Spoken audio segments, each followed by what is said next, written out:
La borne à moi. Une fois de plus dans ma vie. Seigneur notre Dieu, nous te bénissons pour ces moments où nous voulons écouter ta parole.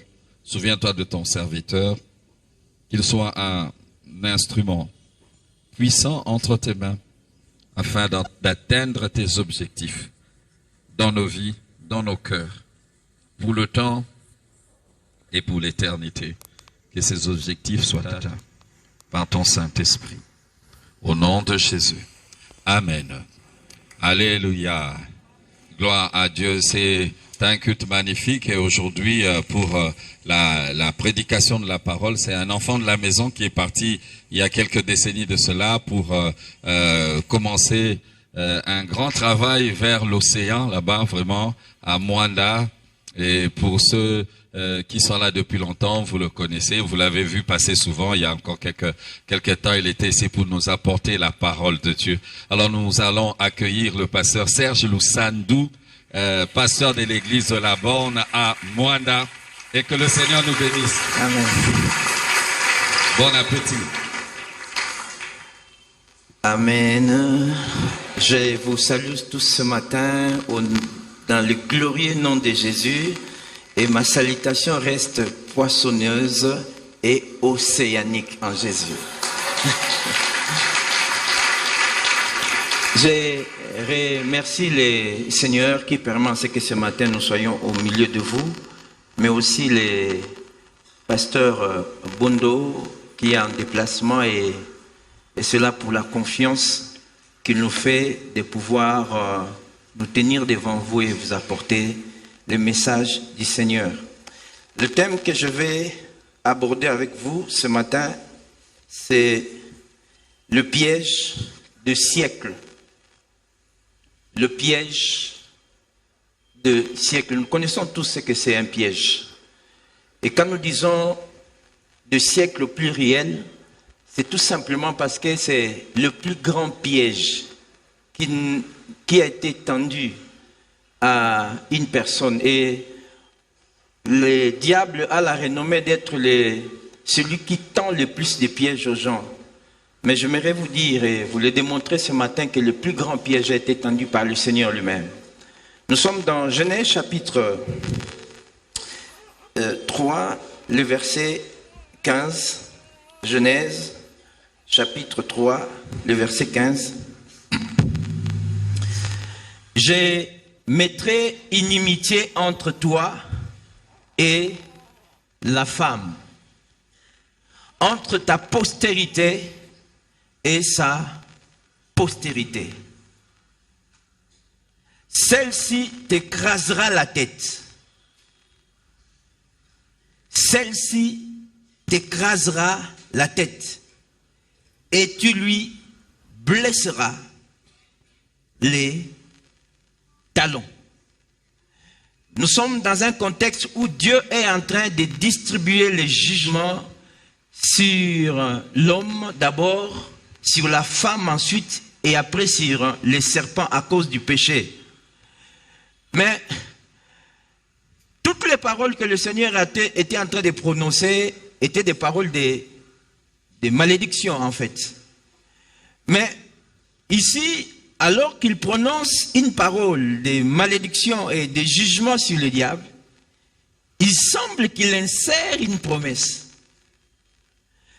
Il dit, je mettrai une inimitié entre toi et la femme et sa descendance, et sa descendance t'écrasera la tête. Lorsque le Seigneur était en train de dire ça, le diable semblait être un peu distrait. Mais ses oreilles vont s'ouvrir lorsqu'il va dire que tu lui blesseras les talons. Et depuis ce temps-là, le diable a fait une fixation sur cette promesse. Dieu m'a dit, c'est vrai qu'il y aura une descendance de la femme qui va venir. Cette descendance, c'est Christ. Il m'a dit quelque chose comme s'il voudra écraser ma tête. Mais moi, ce que je retiens, c'est que je lui blesserai les talons. Il a fait une fixation là-dessus. Mais voilà, ce qu'il a oublié, c'est que pour que sa tête puisse être écrasé, il faut que ça puisse être placé au bon endroit. Il va chercher en tout temps à pouvoir mordre la descendance de la femme. Et il s'est dit qu'en les mordrant, lorsqu'il va les mordre, il va pouvoir mourir, c'est-à-dire Christ. Mais en fait, c'était une astuce du Seigneur pour rapprocher sa tête du talon de Christ. Parce que justement, c'est avec ses talons qu'il allait pouvoir l'écraser. Et parce qu'il était fixé sur le fait de pouvoir blesser les talons de Christ, le diable va se mettre à pouvoir poursuivre toute la descendance de la femme. D'où tout ce qu'il y a comme combat que Israël a connu, les attaques de la part des ennemis. D'où aussi l'acharnement du diable en cherchant à pouvoir détruire l'enfant qui devait naître. Et tout cela, c'était tout simplement parce qu'il cherchait à mordre les talons de la descendance de la femme. Et vous savez aussi que lorsque Christ va pouvoir naître et va commencer son ministère, le diable va pouvoir s'acharner sur lui de plusieurs manières, sans arriver à l'atteindre. Lorsque Jean-Baptiste a présenté Christ au monde, il a présenté aussi d'une manière, en fait, de cacher quelque chose que Dieu voulait faire. Il dit, voici l'agneau de Dieu qui ôte le péché du monde. Le diable et tout son royaume qui était en train de trembler à la venue de Christ, lorsqu'ils ont entendu la présentation, ils disent, voilà, nous attendons à ce qu'on nous envoie un champion, quelqu'un de puissant, mais voilà, c'est un agneau qu'on nous envoie. Ce que le diable ne savait pas, que Dieu avait caché un lion dans l'agneau. Le Dieu de la Bible, c'est un Dieu qui cache la puissance dans la faiblesse. Le Dieu de la Bible, c'est le Dieu qui cache l'échec dans la victoire. Plutôt, la victoire dans l'échec. Et le Dieu de la Bible, c'est un Dieu qui cache les glorieux dans ce qui est vil et méprisable.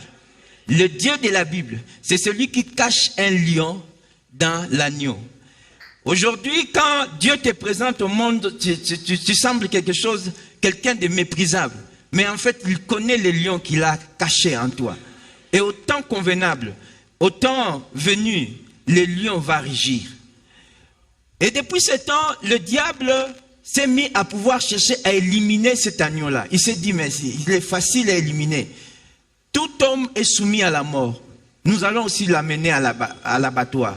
D'où tout ce qu'il y a eu comme cabale tout autour de Christ, tout ce qu'il y a eu comme mise en accusation, tout ce qu'il y a eu comme arrestation, tout ce qu'il y a eu comme jugement, tout ce qu'il y a eu comme condamnation et mise en exécution. Il était condamné à mort. Vous savez, lorsque Christ a été condamné à mort, tous les démons de l'enfer se sont rassemblés. Ils s'étaient rassemblés parce que c'était, pour eux, c'était un moment de gloire et de victoire, de voir et d'assister à la neutralisation de celui qui était un danger pour eux. Ils ne savaient pas que ça, c'était dans les plans de Dieu. La Bible nous dit dans Hébreux chapitre 2, verset 10, « Il convenait en effet que celui pour qui et par qui sont toutes choses, et qui voulait conduire à la gloire beaucoup de fils, éleva à la perfection par les souffrances le prince de leur salut. » Le diable ne savait pas que c'est par la souffrance que le prince du salut des hommes devait pouvoir être élevé. Il ne le savait pas. Dans Jean chapitre 12, verset 31 à 32, le Seigneur dit, « Maintenant a lieu le jugement de ce monde, maintenant le prince de ce monde sera jeté dehors. » Mais comment est-ce que cela va se passer? Il dit, « Et moi, quand j'aurai été élevé de la terre, c'est-à-dire au travers de la croix, j'attirerai tous les hommes à moi. » Et il est dit dans 1 Corinthiens chapitre 2 versets 7 à 8. Nous prêchons la sagesse de Dieu, mystérieuse et cachée, que Dieu avait, avant les siècles, avait destinée pour notre gloire. Sagesse qu'aucun des chefs de ces siècles n'a connue. Car s'ils l'eussent connu, j'aime beaucoup ce français, s'ils l'eussent connu, ils n'auraient pas crucifié le Seigneur de gloire. Donc, l'ennemi a montré à la Kabbale de pouvoir crucifier Christ. Il ne savait pas en fait qu'il était en train d'exécuter le plan de Dieu.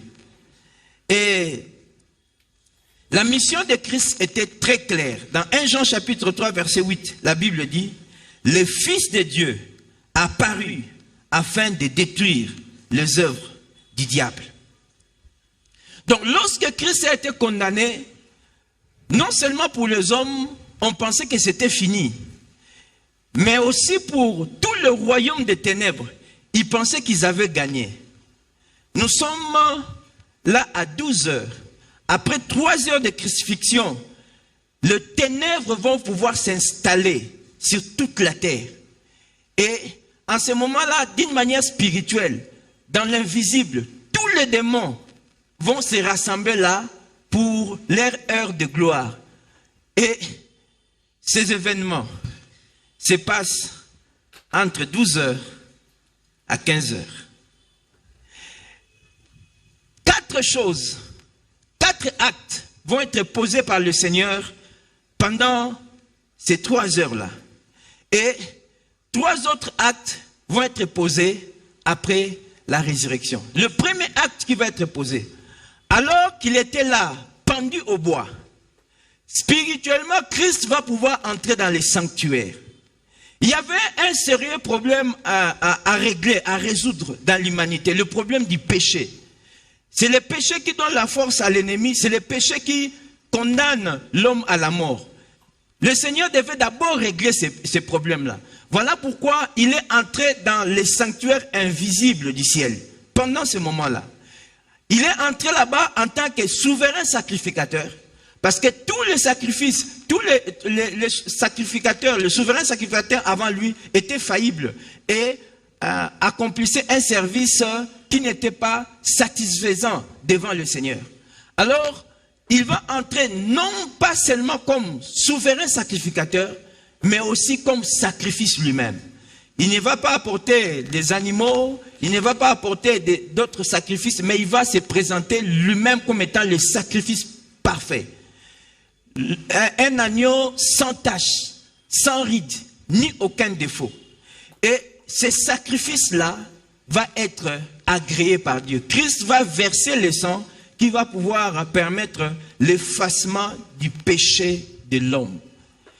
Et Dieu va pouvoir agréer cela. Il va le démontrer parce que sur la terre, il y avait un autre sanctuaire. La Bible dit qu'à un certain moment, les voiles du temple a été déchiré. Si c'était à partir d'en bas, on dirait que c'est un homme qui l'a fait. Mais ça a été fait de haut en bas pour dire que cela était fini, que désormais Dieu a été satisfait par le sacrifice parfait de Christ. Ça, c'est le premier acte. Le diable lui-même a amené l'agneau à l'abattoir, c'est justement pour accomplir ces sacrifices-là. Ça, c'est un acte sacerdotal qui a été posé. Le deuxième acte, dans Colossiens chapitre 2, verset 13 à 15, la Bible dit qu'il a déchiré l'acte dont les ordonnances nous condamnaient. Le deuxième acte qu'il va poser spirituellement, c'est un acte juridique. Puisque le problème est réglé, mais juridiquement, l'homme était condamné. Et il y avait des actes pour cela. S'il y avait des gens qui avaient des oreilles spirituelles, ils allaient entendre « Chia !» Le Seigneur était en train de déchirer l'acte qui me condamnait et l'acte qui te condamnait. C'est-à-dire, devant Dieu, tu es maintenant innocent. Quand la Bible dit l'acte qui me condamnait, c'est-à-dire l'acte qui me condamnait à la mort éternelle, au bannissement éternel, à l'éloignement éternel de la présence de Dieu. Ainsi, la réconciliation, non seulement la réconciliation est possible, mais je peux de nouveau vivre dans la présence de Dieu. Il a déchiré l'acte dont les ordonnances nous condamnaient. Troisième acte qu'il va pouvoir poser dans le monde invisible alors qu'il était à la croix. Toujours dans Colossiens chapitre 2, à partir du verset 15, la Bible dit, il a dépouillé les dominations et les autorités. Il a dépouillé. Là, il a posé un acte de guerre, un acte de triomphe. En fait, qu'est-ce qui s'est passé? Les démons se sont rassemblés disant, aujourd'hui nous allons l'humilier. Et même quand il y avait des moqueries dans la bouche des gens tout autour de la croix, c'était les démons qui étaient en train de parler. Mais en fait, ce rassemblement a permis en ce que, alors qu'il a été présenté comme un agneau, mais c'est un lion qui va apparaître maintenant à la croix du Golgotha. Et qui va pouvoir se saisir de tous ces démons, de toutes ces puissances des ténèbres. La Bible dit, il va commencer d'abord par les dépouiller. Dépouiller veut dire enlever tout leur armement. En fait, aujourd'hui, en tant que chrétiens, nous combattons contre une armée désarmée. Il a d'abord commencé par les dépouiller. En fait, l'ennemi n'a plus d'armes. C'est un peu comme quand on était petit et qu'il y avait une petite bagarre. Il y a des gens qui pouvaient gagner seulement avec leur bouche. Aujourd'hui, le diable vient, il te menace là et tu as même peur. C'est un peu comme nous, quand on était petit. Tu peux être là, tu n'as même pas de paquets. Tu es en face de quelqu'un qui a des gros paquets là. Et il te menace. Tu sais que si vous vous bagarrez, tu es un homme mort déjà. Alors tu commences à me dire, mais tu ne me feras rien. Hein? Est-ce que tu connais, tu me connais? D'ailleurs, j'ai tabassé quelqu'un aujourd'hui. Là, il est déjà à l'hôpital. Et il y a toujours des amis pour vous appuyer. Un ami vient là, il te dit, ah, master, comment? C'est quoi? Oh non, mais il y a ce gars qui me menace. Ah, dis-moi. Le gars que tu as tabassé hier, il est encore au coma. Lui, il vient encore. Je vous assure, même si tu es fort, il y a les doutes qui vont s'installer dans ton cœur. Et de manière à ce que la personne forte peut s'éloigner tout simplement parce qu'à cause du doute. C'est ce que le diable vient installer dans votre cœur. Vous êtes plus fort que lui, mais il installe les doutes et à cause de cela, vous perdez le combat. Nous sommes en face d'un ennemi désarmé. Le Seigneur les a déjà dépouillés. Et le dépouillement consiste aussi au dégradement. C'est-à-dire, ils ont été dégradés. Il y avait des généraux et tout ça. Qu'est-ce qui s'est passé dans l'ancien temps? Après une guerre, on prenait tous ceux qui étaient des généraux. On enlevait leurs galons, on enlevait tout ce... En fait, à l'issue de la guerre, il n'était plus rien. Tous étaient des petits soldats. Nous sommes en face d'une armée où il n'y a même plus de généraux. Ils ont tous été dépouillés. Il n'y a que des petits soldats et à qui nous pouvons donner des ordres. Voilà pourquoi le Seigneur a dit, tout pouvoir m'a été donné dans le ciel et sur la terre. Et ensuite, il ajoute, je vous ai donné le pouvoir de marcher sur les serpents et sur les scorpions et sur toute la puissance de l'ennemi. Et rien ne pourra vous nuire. Pourquoi? Parce qu'ils sont désarmés, dépouillés. Tout simplement. Et l'acte, il dit, il a dépouillé les dominations et les a livrées en spectacle. Qu'est-ce qu'on faisait? On ligotait toute l'armée, tous les militaires qui avaient perdu le combat et on les faisait circuler dans la ville. Et c'était une situation d'humiliation pour eux. C'est ce qui s'est passé spirituellement. Tous les anges dans le ciel pouvaient voir ces spectacles où et Satan et ses démons étaient humiliés. Souvent, lorsque je suis dans une séance de délivrance et qu'un démon essaie de résister, il y a quelque chose, quand j'évoque cela, en tout cas, ça marche toujours. Quand je lui dis, tu ne veux pas partir, je lui dis, souviens-toi de la croix. Souviens-toi de la croix. Souviens-toi de l'humiliation que tu as subie. Et je vois les démons commencer à pleurer. Avant, il lui mettait la bouche. Donc, c'est la tradition littérale. Azotia Munoko. Tout à coup, il perd la face. Et il fait profil bas. Ce que j'aimerais dire ici, c'est que à la croix de Golgotha, un acte important a été posé. Le Seigneur a eu à pouvoir dépouiller l'armée qui nous combat. Voilà pourquoi nous devons marcher avec assurance et de ne pas jamais craindre un combat, une bataille en face de l'ennemi. Quatrième acte qui a été posé, nous sommes dans Éphésiens chapitre 4, verset 8 à 10, où il est dit que le Seigneur est descendu dans les séjours d'en bas, c'est-à-dire dans les enfers, dans les séjours des morts. Et le cinquième acte, c'est qu'il est monté avec le saint, les justes de l'ancienne alliance. Premièrement, quatrième acte, c'est un acte de conquête. Il est parti dans les séjours des morts. Il n'est pas parti dans les séjours des morts pour prêcher l'évangile comme nous le faisons. Mais il est parti prêcher l'évangile aux justes, c'est-à-dire à tout le sein de l'ancienne alliance qui sont morts dans l'espérance de la promesse de la venue du Messie. Parce que si Christ n'était pas venu, même les Moïse, même les Job, même les Daniel ne seraient pas entrés au ciel. Parce qu'ils seraient restés avec leurs péchés qui ne pourraient pas être lavés par le sang des animaux. Donc il fallait que Christ vienne. Et tous sont morts dans cette espérance. C'est comme ça que Jésus pouvait dire que Abraham a vu mon jour et il s'est réjoui. Donc ils étaient dans les séjours des morts, mais ils étaient bloqués parce que c'est le diable qui avait les clés du séjour des morts. Parce qu'il avait le droit légal. Or, l'acte dont les ordonnances nous condamnaient a été déchiré. Un autre acte a été signé. Et Christ devait maintenant aller dans les séjours des morts pour présenter cet acte-là. Démontrant que les personnes que tu retiens ici sont déjà relâchées, libres. Ce qui devait être payé a été payé. Et je vous assure, c'était une surprise pour certaines personnes telles que les Jean-Baptiste. Vous savez que Jean-Baptiste est mort dans l'amertume. Lorsqu'il a présenté Christ, il avait de l'espérance. Mais les jours s'écoulaient et Christ ne semblait rien faire. Il a même envoyé des gens aller lui poser la question, est-ce que c'est lui qu'on doit attendre? Est-ce que c'est lui qu'on attendait ou bien on doit attendre un autre? Parce qu'il était désespéré. Le Seigneur l'a rassuré. Et le fait qu'il a rassuré a fait en sorte qu'il commence à devenir un peu arrogant. Il commence à attaquer à Hérode, entrer dans ses problèmes conjugaux et tout ça. Et finalement, on l'a arrêté. Et il était sûr, comme Christ est dans les environs, il n'y a pas de souci.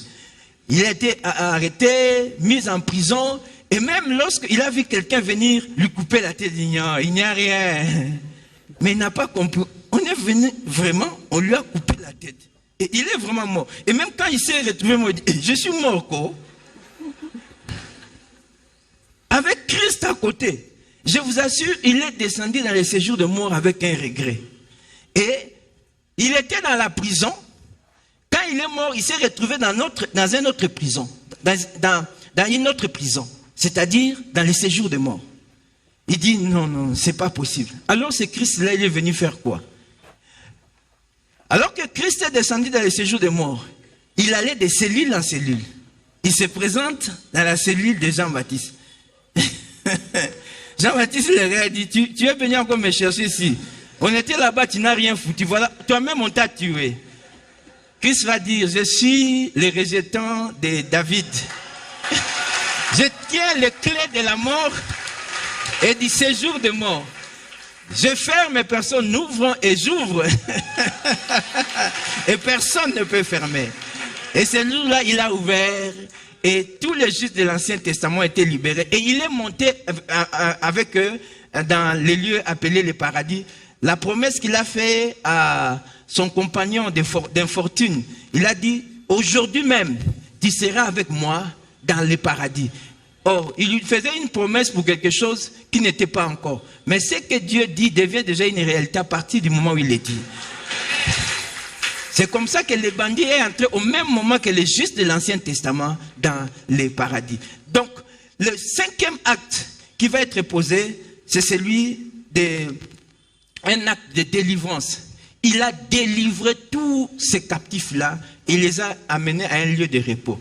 C'est pourquoi, depuis lors, lorsqu'un juste meurt, il ne va plus dans les séjours de mort. Il va dans ces lieux de repos, qui n'est pas une prison, qui est une salle d'attente, mais dans les repos, dans la quiétude et dans l'espérance. Et c'est ce qui est pour nous une véritable grâce. Le 5e acte va être posé au ciel. Vous savez que lorsque Christ, le 6e acte plutôt, lorsqu'il est mort, ensuite il est ressuscité. Il a passé environ 40 jours avec ses disciples, mais après il a connu l'ascension. Christ est monté avec son corps. Nous savons tous que Christ est parfaitement Dieu. Jésus est parfaitement Dieu. Mais il est aussi devenu parfaitement homme. Et son humanité n'a pas cessé ni avec la mort, ni avec la résurrection. Il est ressuscité avec son corps. Il s'est même présenté à ses disciples. Vous pouvez même me toucher, c'est vraiment moi. Et lors de son ascension, les disciples ont vu le corps de Christ monter au ciel. En fait, ils devaient participer à son couronnement. Parce que dans Hébreux chapitre 1, verset 13, il est écrit, « Assis-toi à ma droite. Assis-toi à ma droite jusqu'à ce que je fasse de tes ennemis ton marchepied. » Mais lorsque nous lisons ce texte, nous ne semblons pas percer toute la profondeur, tout son sens. Quand il dit « assieds-toi à ma droite », d'abord, qu'on se le dise, Jésus est Dieu. Le fait qu'il s'assied à la droite de Dieu, qu'est-ce qu'il y a de compliqué? De nouveau? Rien. Mais en fait, celui qu'on a fait asseoir à la droite de la majesté divine, ce n'était pas Jésus Dieu, mais c'était un homme.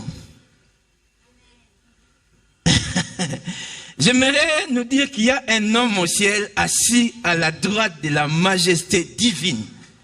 Et c'est ce qui est formidable. En fait, à partir du jour où Christ, avant lorsque Christ était sur la terre, il disait, aucun homme n'a vu Dieu, aucun homme n'est monté au ciel. Mais à partir de l'ascension maintenant, désormais il y a non seulement un homme au ciel, mais en plus il est assis à la droite de la majesté divine. En d'autres termes, Jésus-Christ est notre ambassade, l'ambassade de l'humanité au ciel. Vous savez que même lorsqu'il est entré au ciel, même les anges étaient étonnés, ils disent, mais c'est quoi? Mais il va voir son compagnon, il dit, mais j'ai vu un homme à la porte. Et le Seigneur lui dit, laisse-le entrer. Et lorsqu'il est entré, incroyable, ce qui était incroyable, c'est que le Seigneur dit que tous les anges de Dieu l'adorent. Les anges ont hésité. Comment on peut adorer un homme? Ils l'ont adoré. Et ensuite, il l'a fait asseoir à la droite de la majesté, à sa droite, à la droite de la majesté divine. Il y a une ambassade au ciel, une ambassade de l'humanité. Nous sommes représentés au ciel. Ça ne s'est pas limité là. Lorsque le Seigneur a eu à pouvoir parler aux disciples, leur annonçant son départ, ils étaient tristes. Mais il leur a dit, je ne vous laisserai pas seul. Je vous enverrai quelqu'un qui soit semblable à moi. Donc, après que le Seigneur ait établi une ambassade de l'humanité au ciel, puisque la relation désormais devait être bilatérale, le Saint-Esprit, le jour de la Pentecôte, est descendu pour établir l'ambassade du ciel sur la terre. Ce qui fait qu'actuellement, alors que je vous parle, il y a un homme au ciel et il y a un Dieu sur la terre, le Saint-Esprit dans l'église. Et le Saint-Esprit a fait de nous une ambassade. Ce qui fait, c'est que les visas pour aller au ciel, c'est nous qui les livrons. Au travers de l'évangile. Allez faire de toutes les nations des disciples. Le Seigneur nous a donné cette tâche-là,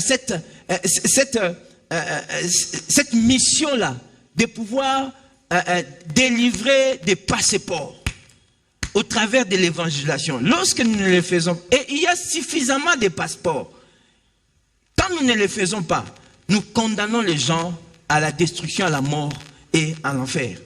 Mais écoutez, le fait qu'il y ait un homme au ciel a changé aussi beaucoup d'autres choses. Avant, le diable pouvait aller au ciel pour nous accuser comme il voulait. Parce que on n'avait pas d'avocat, il n'y avait personne. Et à chaque fois, il gagnait les procès. Et c'est ce qui a fait, c'est que tous les procès, même celui où il y avait la discussion du corps de Moïse, il a gagné. Et Moïse s'est retrouvé dans les séjours des morts. Il gagnait tous les procès parce que quand il présentait les preuves du péché, même tous les hommes qui sont des modèles pour nous dans l'Ancien Testament, ont y a péché. Et à chaque fois que le diable présentait cet argument-là, il gagnait tous les procès. Mais maintenant, la donne a changé. Et un jour, il se retrouve avec les dossiers. Après l'ascension, il se retrouve avec les dossiers des Jean et de Pierre. Un dossier en béton. Et il s'est dit, ces disciples que Jésus a laissés sur la terre, comme on s'est occupé de leur maître, maintenant on va s'occuper des disciples. Alors il monte avec les dossiers. Il entre aussi là avec assurance. Mais dès qu'il arrive, paf, la première des choses qu'il voit, il y a un homme assis à la droite de Dieu. J'ai envie de le dire en lingala. Et le diable est Soutouka. Et il demande à là, c'est qui encore? Là, je dis, regarde-les bien, tu ne les vois pas. Mais c'est le gars que vous avez crucifié sur la terre. Ah, il est ici. Il a mis la pagaille dans le séjour des morts. Il a vidé les cellules de prison. Mais maintenant, là, il est encore ici. Alors, l'assurance, toute l'assurance qu'il avait, il a perdu. Il entre avec des dossiers maintenant. Pour la première fois, au procès, le diable commence à bégayer. Parce qu'il comprend. D'abord, il se pose la question, il fout quoi ici? Et, ok, maître, je suis venu avec le dossier de deux personnes. Jean et Pierre, ils ont fait ça, ça, ça et ça. Et pour cela, par rapport à la loi de Moïse, ils doivent être condamnés à mort. Permets à ce que je puisse les récupérer, les enfermer. Alors, le Seigneur, Dieu regarde Jésus. Il dit, maître, est-ce que vous avez quelque chose à dire? Et le Seigneur va s'élever. Je vais vous dire qu'à chaque fois, depuis l'ascension, depuis la résurrection, à chaque fois qu'il y a un problème, ton problème qui se pose sur la table, Jésus se met debout.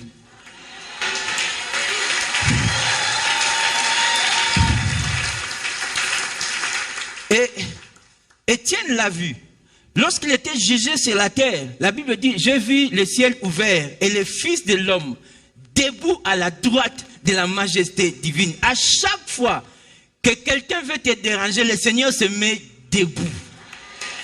Non seulement nous avons maintenant un intercesseur qui peut parler dans le langage de l'homme à Dieu pour lui faire comprendre nos soucis, parce qu'il a connu notre faiblesse, il a connu notre souffrance, il a connu la faim, il a connu la tentation, il a connu tout cela. Donc il peut valablement et mieux nous plaider en notre faveur.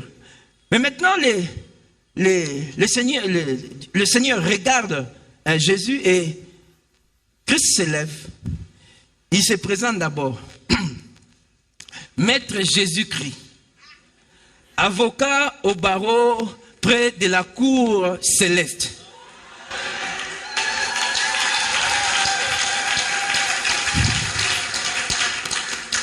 Jusque-là, on avait un procès toujours déséquilibré parce que les accusés n'avaient pas d'avocat. Mais désormais, il est écrit, nous avons, si quelqu'un a péché, nous avons auprès du Père un avocat, Jésus-Christ, le juste. La donne a totalement changé. Et il s'élève, il dit dans cette affaire, mon client, mes clients ne connaissent absolument rien. La question que j'aimerais vous poser ce matin, est-ce que vous êtes un client de Jésus? Est-ce que Jésus est votre avocat? Tout commence par le fait de pouvoir vous repentir et de le recevoir dans votre cœur comme votre sauveur et Seigneur. Ce n'est pas question de changer d'église, mais de se convertir réellement et qu'il devienne votre maître. S'il est le maître de votre vie, il sera aussi le maître au procès. Et il dit, ils ne connaissent absolument rien. Non, mais le diable dit, si j'ai des preuves matérielles, j'ai des preuves, j'ai même des photos, j'ai même tout ce qu'il faut, j'ai même des audios. Il dit, le maître dit, c'est vrai que tu as tout cela, mais j'aimerais vous informer que par rapport à cette faute, il y a eu déjà jugement et mes clients ont déjà été condamnés. Or, notre loi ne permet pas en ce qu'on puisse condamner une personne 2 fois. Quelqu'un est déjà mort à leur place. Quelqu'un a pris déjà la faute sur lui. Alors là, maintenant, on dit, mais est-ce que vous avez des preuves? Oui, j'ai des preuves. Regardez mes mains. Regardez mes pieds. Et vous pouvez aussi regarder mon côté. Cela suffit comme preuve que j'ai eu à pouvoir prendre leur place. Je suis déjà mort à leur place. Donc, il doit avoir un non-lieu. Et c'est comme ça que le diable va prendre tous ces dossiers, sortir la tête baissée. Et depuis ce jour-là, il ne vient plus au procès comme il veut. Nous avons un avocat au ciel. Et le 7e acte qui va être posé, nous le trouvons dans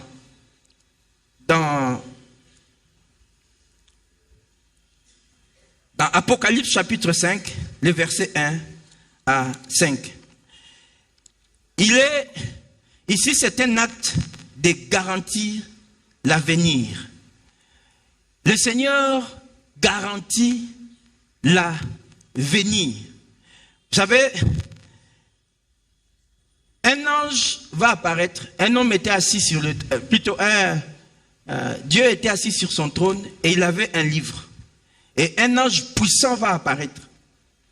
Il va dire, qui peut ouvrir les livres et en briser le sceau?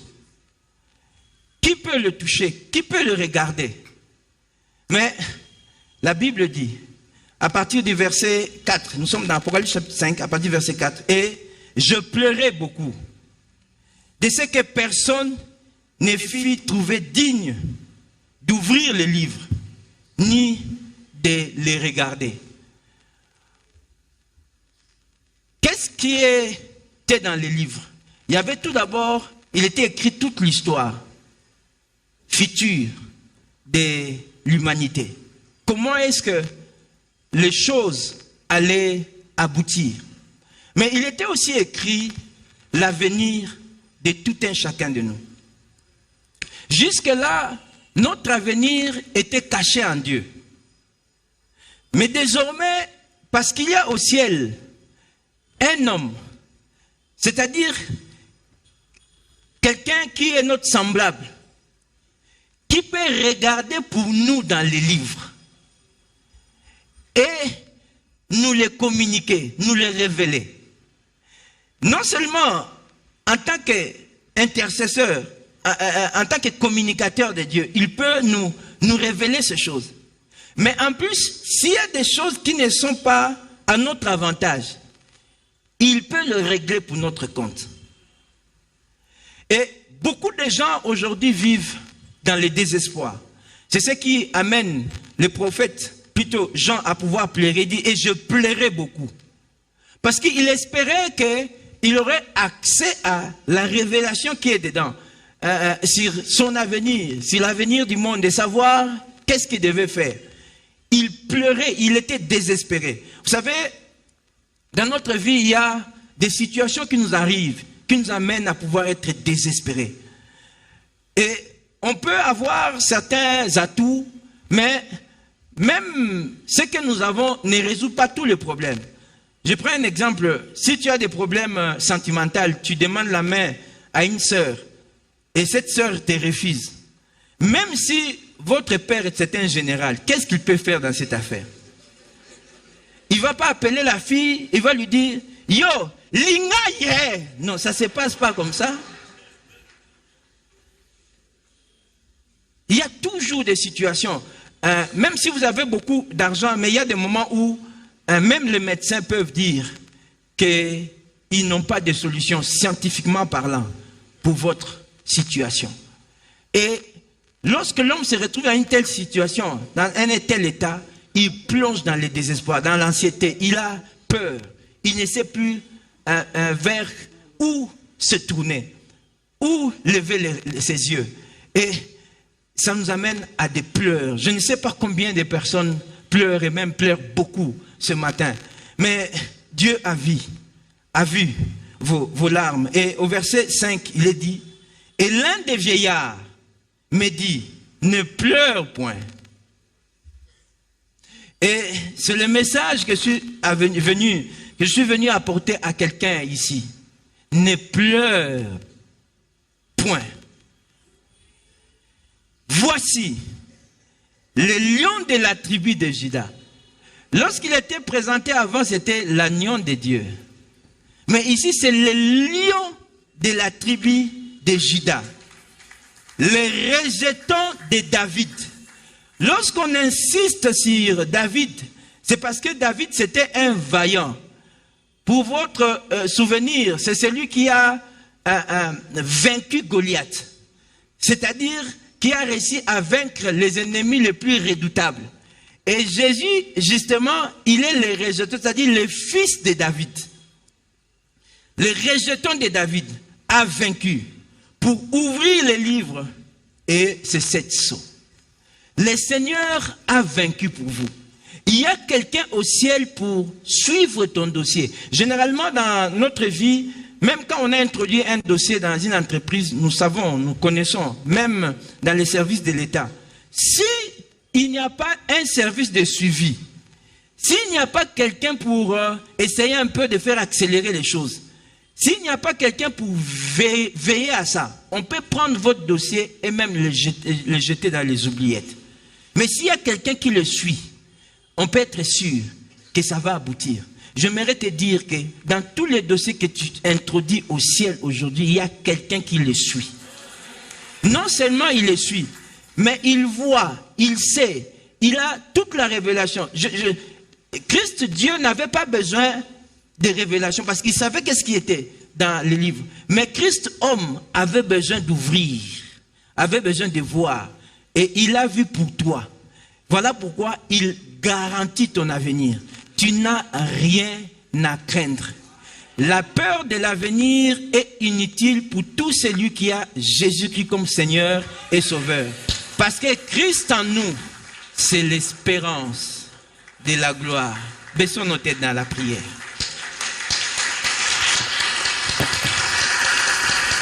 Alléluia. J'aimerais lancer un appel. Nous avons parlé de Jésus, de celui qui est allé à la croix de Golgotha pour nous, celui qui a pris notre place, il a pris ta place, celui qui est mort pour toi, et celui qui se dispose à être ton avocat. Mais est-ce que tu l'as déjà reçu dans ton cœur? Tu viens à l'église, certes, tu viens, tu pries, c'est vrai, tu participes à des moments de prière, mais est-ce que tu es converti? Est-ce que tu es né de nouveau? Est-ce que tu as vraiment donné ton cœur à Jésus? Est-ce qu'il habite dans ton cœur? Examine-toi toi-même ce matin et vois si Christ est dans ton cœur. Que ce soit toi qui es ici ou celui qui me suit au travers des médias, le Seigneur t'a parlé ce matin et la première des choses qu'il te demande de faire, vérifie si il est vraiment dans ton cœur.